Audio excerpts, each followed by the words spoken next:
My husband has a new stepmom, and she's pretty young, only 10 years older than me. Well, that's not the dilemma. I'm pregnant, and so is she. Now, in a family dinner, she announces that she doesn't believe the baby actually belongs to my significant other, aka her new son. Can you imagine the drama that unfolds when I demand, "Fine, how about we just take a DNA test? And besides, if I have to take a DNA test, you do too." Fair warning, this is going to be long. I just really wanted to share this with someone who isn't always caught up in a mess with me. There's a lot of background, but I promise it's worth it. My husband, Jay, and I just got back from our honeymoon a couple of weeks ago. This wedding has been a long time in the making. We've been together since high school, but friends all our lives. Since we didn't do anything big for the ceremony, we decided to go all out for the honeymoon. I'm talking a month and a half in all our favorite spots across the world. The best hotels, the best food, you name it, and we had it. I'm not saying any of this to brag. I just wanted to give you as accurate of a picture as possible. Considering we were gone for such a long time, Jay's father, my father-in-law, wanted to have a welcome back dinner to catch up. He's a total sweetheart, and both Jay and I adore him. So Jay accepted without running it by me first. Usually this would not be a problem. We get along great and have ever since I've known him, which is pretty much my whole life, considering our families used to live next door to each other. We moved closer to my mom's family after my dad passed, but since I stayed in the same school, Jay's family has been a big part of my life. Jay's stepmother is a different story though. Jay's mom passed away when we were in our junior year of college, and she and father-in-law have been separated for a while by then. But it still crushed both him and Jay to lose her. I think his heartbreak is why he moved on quickly and remarried, basically by the end of that year. Father-in-law married Jay's stepmother, whom I'll be calling mother-in-law for simplicity's sake.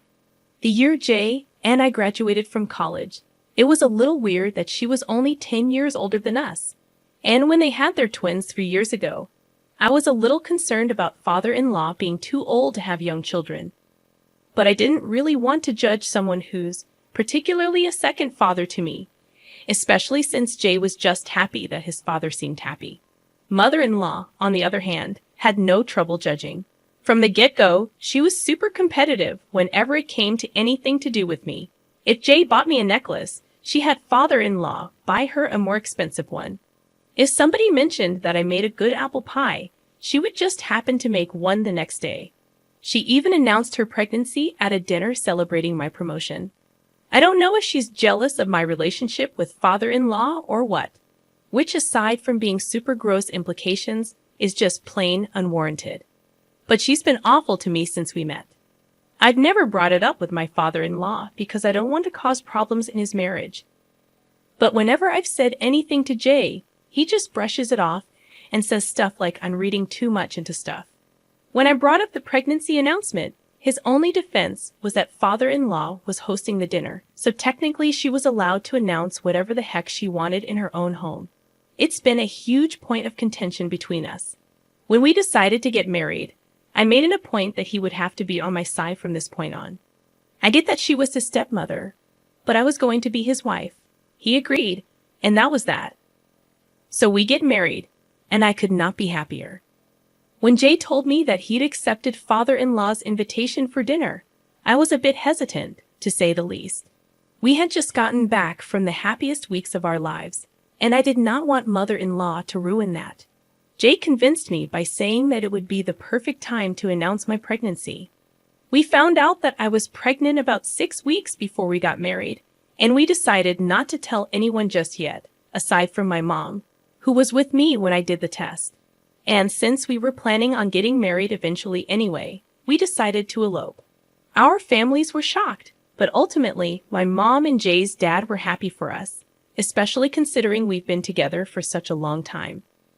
Father-in-law paid for our honeymoon as a wedding present, which his travel agent handled completely. It was a dream, I could not imagine how happy he would be when we announced that I was pregnant with his first grandchild. I agreed to go, but told Jay that if mother-in-law tried to pull anything, I would not be tolerating it. Jay agreed and promised to have my back, no matter what. Father-in-law loves hosting dinners in his home. We chose an intimate setting to announce the pregnancy. Things seemed fine when we arrived, and father-in-law warmly hugged both of us. Even though mother-in-law only hugged Jay, we exchanged polite smiles, and I thought that was the end of it. We chatted in the sitting room for a while before moving to the dining room for dinner, where father-in-law served us each a glass of wine. Thinking it was a good time, I politely declined the wine, stating that we wouldn't be having any drinks for the upcoming months. It took father-in-law a moment to catch on, but Jay burst out, "Dad, we're pregnant." This finally got a reaction out of him, and he was overjoyed. Putting down the wine, he gave me a hug, asking when we found out and if we knew the gender yet. Mother-in-law, however, remained completely silent during father-in-law's congratulations and only spoke up when things calmed down, suggesting we sit down to eat. It wasn't her I wanted to share the news with anyway. As we sat down to eat, father-in-law spent most of the dinner asking us questions about the honeymoon and the pregnancy. He and Jay excitedly discussed fatherhood and the kind of father Jay would be. It was heartwarming to see my husband so excited about our growing family. At that moment, I knew I had picked the right man to start a family with. Mother-in-law kept interjecting into their talk, mainly discussing what the twins were like when they were newborns and how Jay's dad had reacted when they were born. Essentially, she redirected the attention back to herself and her kids. When I mentioned the crib we were considering buying for the nursery, she suggested we wait, stating we didn't know where we would be once the baby's born. Confused, I pressed her, and she insinuated that Jay and I might not be together when the baby is born. At this point, I was annoyed and getting angry. I asked her why she thought that, and she brought up our history of breaking up and getting back together. I defended our relationship, stating that every couple has ups and downs, and we're married adults, not emotional teenagers. My voice may have been raised, but considering the accusations, I think it was reasonable. Father-in-law tried to calm her down, but she was determined to say her piece. I told Jay I wanted to go home, and before he could stand up, she insisted he get a paternity test before buying the crib. Father-in-law immediately told her to shut up, and Jay walked me out, fuming on the entire car ride home. I was upset not only at mother-in-law, but also at Jay, who had promised to have my back. He sat silently while his stepmother tore me apart. He assured me he would handle it and let mother-in-law know her behavior wasn't okay, but I'll believe it when I see it. Crushed by the hurtful words from someone important to my husband and father-in-law, I've only confided in my best friend, who thinks mother-in-law may be jealous of the relationship I have with Jay and father-in-law. I hope this isn't a sign of how my pregnancy will go, and if anyone has had similar experiences, please share below. More than anything, I'm just upset that what was supposed to be a happy moment got ruined by my mother-in-law. Top comments from the original post express similar sentiments. Comment number 1 states that this isn't just a mother-in-law problem. It's a husband problem. The commenter points out that the husband should have stood up for me the moment the mother-in-law opened her mouth, especially after promising to have my back. There's concern about whether this is a recurring issue, and if the husband will continue to remain silent in the face of such situations. The commenter suggests reaching out to a support system and preparing for a potential future of defending myself and my child if the husband doesn't step up. Comment number 2 takes a different perspective, suggesting that the marriage might have happened solely because of the pregnancy, not mature love. The commenter speculates about the possibility that the baby isn't the husband's, hence the mother-in-law's demand for a paternity test. There's an implication that the mother-in-law might know something that the father-in-law and stepson don't. The commenter advises me to admit any jealousy towards the mother-in-law, projecting that she married a stable family man while I was strung along for 10 years with an on and off again boyfriend. In the first update, I acknowledged the husband's failure to defend me adequately and our subsequent discussion about the need for him to speak up sooner in the future. There's mention of the impossibility of limiting contact with the in-laws due to Jay's work with his father, who runs several restaurants. The family's closeness is highlighted, and the difficulty of implementing low or no contact during pregnancy is explained. The update concludes with relief that an upcoming family event won't involve seeing the mother-in-law. Moving to the actual update, a dinner meeting is arranged with the father-in-law and mother-in-law to sort things out. Despite my preference for a neutral location, the father-in-law insists on hosting again. The dinner doesn't even begin before Jay addresses the issue, expressing regret for not saying anything the last time. He firmly informs his stepmother that her suggestion was ridiculous and unwarranted, emphasizing his trust in my loyalty. Father-in-law apologizes for letting the situation persist. When the mother-in-law attempts to apologize, I request that she waits until I've spoken. I acknowledge my raised voice, but explain that it was warranted given the implications of her statement. I agree to a paternity test, but only if she undergoes one as well, pointing out the inconsistency in her questioning the parentage of my unborn child, while never questioning her own children's paternity. When I tell you that I've never witnessed a grown woman losing her composure as loudly as she did, you'd be genuinely shocked by the volume she reached. She immediately tried to throw herself at me across the coffee table, her words becoming completely unintelligible by that point. I won't repeat the things she said to me, but Jay and I removed ourselves from the situation right away. It's been a day since we went over, and Jay has been on the phone with his father almost continuously since the twins have been with Jay's aunt since yesterday afternoon.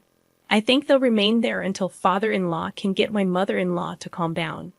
This is definitely not over yet, but I hope everything calms down soon for the sake of the children. Update number 2. Before I go on with the update, I want to thank everyone who read and responded to my initial post and update. They were long, venting out years of built-up stress into these extensive texts. I'm grateful that people took the time to reply with their experiences. Despite the unfortunate commonality of similar stories, it's hopeful to hear about situations that have improved. I've received mixed responses about agreeing to the paternity test only if she did it too, which I expected. Honestly, it's the only solution that seemed moderately fair to me. Anyways, on to the meat of the update. I did end up going through with the test. As insulting as it was, I knew that if I didn't, there would always be that lingering shred of doubt. And that's not the family I want to bring my child into. I chose a doctor who runs his own practice, a friend of mine.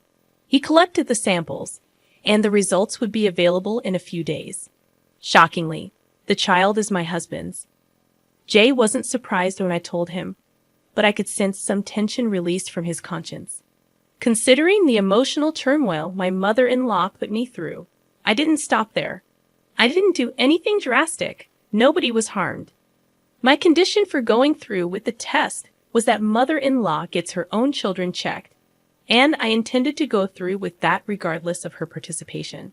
The twins were with Jay's aunt, and I managed to get Jay's cousin to get a cheek swab of each of them, just to bring to my doctor friend. We ran the twins against Jay, which served the same purpose. The emotion I felt when it came back that the twins were not related to Jay was mixed. On one hand, I was vindicated that mother-in-law had been projecting, but on the other hand, the lives of these innocent children were about to be uprooted because their mother had to butt into other people's business. Currently, the only person aware of these results is Jay. We're taking some time to decide on the next step, as we don't want to harm the twins, regardless of whether they're related to Jay. If anything comes of it, I'll post an update, but for now, we just want to do what's best for our family. Update number 3. I'm gutted, absolutely gutted, and have no idea what to do. I feel completely blindsided and betrayed by the man who promised me forever and is now siding with a woman who verbally abused me in his home. Father-in-law and mother-in-law called us over yesterday afternoon. I had hoped that mother-in-law had finally come to her senses and was ready to apologize for everything she said to me. Unfortunately, I could not have been further from the truth. Upon arriving at the house, I already knew that something was off. Father-in-law usually greets us at the door with a warm hug and smile, but this time, he just held the door open silently and then went to sit beside mother-in-law in the dining room. No tea and snacks in the sitting room, No quick catch-up. Nothing. We followed and sat down across from them. Father-in-law passed us a stack of papers and asked us if we knew that they were the results of the paternity test that my friend had performed for my child and the twins. I was completely caught off guard, as there was no way that father-in-law and mother-in-law should have access to those documents, as neither Jay nor I had contacted them about it. Jay was just as confused as I was, but father-in-law did not give us time to process anything before passing us another set of papers, both regarding the twins' parentage. It stated that Jay was the half-brother of both twins, which clearly contradicted the results on the first set of papers. Father-in-law explained that they had conducted a DNA test at a local clinic, saying that he had recently run a DNA test for the twins at the request of a relative. He felt obligated as a doctor to inform the parents of the situation. My friend had contacted father-in-law to tell him about the paternity test that I had him perform on the twins. But he didn't stop there. Father-in-law revealed that my friend sent over the results along with edited documents that stated the twins had no relation to Jay. My friend told him that I requested the documents to be edited. Jay asked me if this was true, but I was so caught off guard by the betrayal of my friend that I just froze. Unfortunately, father-in-law took this as an invitation to keep speaking. This is a man I've looked up to for most of my life, whom I held as a father figure after the death of my own father. And he had no remorse in telling my husband, his own son, that my friend had edited the results of my own paternity test. He had absolutely no empathy for the fact that I just wanted to give my child the best possible father it could have. I wanted Jay to be the father. I just don't see what father-in-law gains from tearing down everything that I was trying to build for my family. The whole time, mother-in-law just sat there with this stupid, smug look on her face, not saying a word. It was her fault any of this was happening in the first place, and she just sat there and smiled at me as though I was at fault for wanting to ensure that my children had a stable life with a reliable father. Jay was absolutely livid. I've never seen the man I love so angry, let alone directed at me. At first, I hoped that I could reason with him, but when it became crystal clear that he was unwilling to listen to me, I called my mother to come pick me up. I've been with her for the last few days, and Jay has not tried to contact me. Father-in-law and mother-in-law have not picked up any of my calls or responded to any of my text messages. My friend, the doctor who caused this whole mess, has completely ghosted me on everything. I plan to go down to his practice to confront him soon, but I just want to fix things with Jay first. I simply don't know what to do. I don't know how my life went from the perfect honeymoon and designing my dream nursery to this. Update number 4. For those of you tearing me apart in the comments section, you'll be happy to hear that Jay and I are separated. He told me that he's looking into an annulment. Father-in-law had the audacity to contact my mother about everything that happened, and even she's not happy with me right now. I'm completely isolated and alone, and the only person still on my side is my best friend, who has supported me through this whole mess without judgment. I really tried to remove myself from the situation and take the high road, but considering father-in-law's lack of tact and his willingness to interfere with my family, I just decided that I would fight fire with fire. I can't be bothered with people like the doctor who went behind my back to contact Jay's family. There are no records of our interactions, and pursuing that angle would be an all-around pointless matter for me. However, I mentioned in a previous update that father-in-law runs a few restaurants in my city. The way that he was able to grow his business so quickly was by employing cheap immigrant workers. Of course, father-in-law was more than willing to turn a blind eye if they happened to be undocumented, provided they did good work. Unfortunately for father-in-law, a good Samaritan alerted the relevant authorities to this fact, and considering I have not been in contact with either my husband or his family since the ambush at dinner. I only know what little my mother tells me about it. From what I've heard, father-in-law has been fined a few thousand, and it's possible that his business license will be suspended. This would impact not only his livelihood and approaching retirement, but also Jay, quite a few other members of the extended family who were involved in the business. While it pains me to see a family that I held so dear for so long go through such a difficult time, I can't help but feel that this is karma. father-in-law could not keep his wife out of my family's business, and now his family business is under fire. I wish I knew how Jay felt about all this. If we had not been separated, I would be doing my best to support him during this trying time for both him and his family. It's with a heavy heart that I've resigned myself to watching their hard work and livelihood go up in flames. None of this would be happening if mother-in-law had simply chosen to be happy for us and welcome our child into the family with open arms, just as we had welcomed her and her twins. I sincerely hope that they're able to heal from this. But for now, I'll just have to prioritize myself and my child. I don't have time to care about their family drama anymore. Update number 5. I never thought I'd be coming back to update, but since my last post, here I am. I don't know what ended up happening with my former father-in-law's business license. And frankly, I don't care. Jay and his family are dead to me, and they can continue living their picture-perfect life far away from me. I do know that he had to pay a hefty fine, and one of Jay's uncles, whom Jay was never a fan of, has taken over father-in-law's position for now. Overall, I'm more than happy with how my life has gone since exiting the toxic family. I've moved back in with my mom, who loves the company. She's come around to my point of view, given her desire to have a healthy relationship with her grandchildren, which I was so happy to see. The biggest update is that I've since started seeing the soon-to-be father of my child. We connected during a break that Jay and I were on before our engagement, and have since reconnected through a friend of my best friend. I'll be due any day now, and the father of my child will be by my side every step of the way. I'm overjoyed that I'll be able to bring my little bundle of joy into a complete family with a mother and a father who will love them unconditionally. So, thank you to those who commented on and interacted with my post positively, and to those of you who DM'd me support and my choices despite the onslaught of hate and ridicule from other commenters. It means more to me than I could ever express. I hope that each of you was able to find a happy ending that I know we all deserve. Top comments from the original post and all the updates. Comment number 1. I'm just glad everything worked out for you in the end. I know I'm going to get attacked from commenters into oblivion, but I don't care.